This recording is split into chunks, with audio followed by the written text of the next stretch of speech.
નમસ્કાર દર્શક મિત્રો, તાપી જિલ્લાના સમાચારોથી અવગત કરાવતું સમય ક્રાંતિ ન્યૂઝ બુલેટિનમાં વિગતવાર સમાચારો નિહાળો.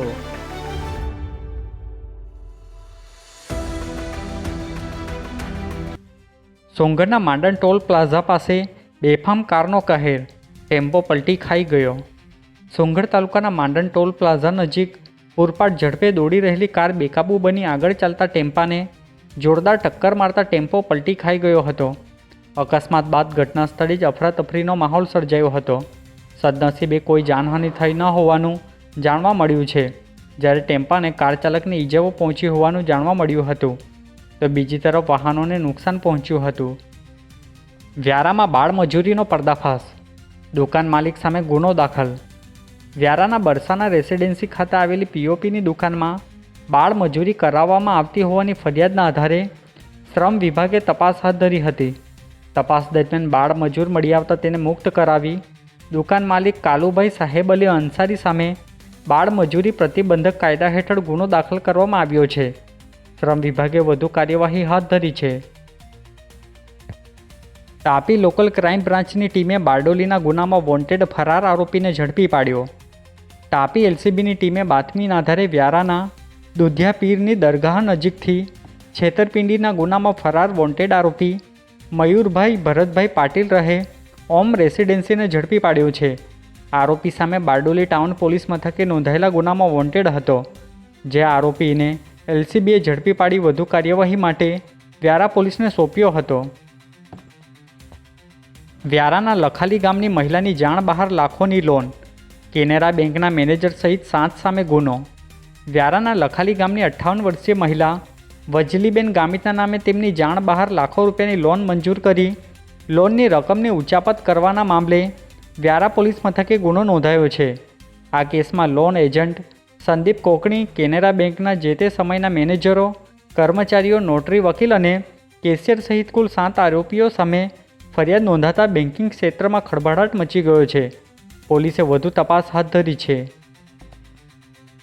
વ્યારાના અમિતસિંહ તંવર ભારતીય મહિલા ટીમના આસિસ્ટન્ટ કોચ બન્યા. વ્યારાના અમિતસિંહ તંવરની ભારતીય મહિલા અંડર 18 વોલીબોલ ટીમના આસિસ્ટન્ટ કોચ તરીકે નિમણૂક કરવામાં આવી છે.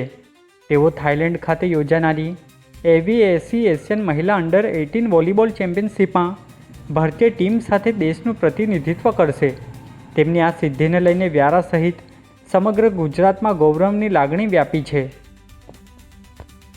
ડોલવણના પીપલવાડા ગામે ટ્રેક્ટર ટ્રોલી સાથે બાઇક અથડાતા બાઇક ચાલકનું મોત નીપજ્યું.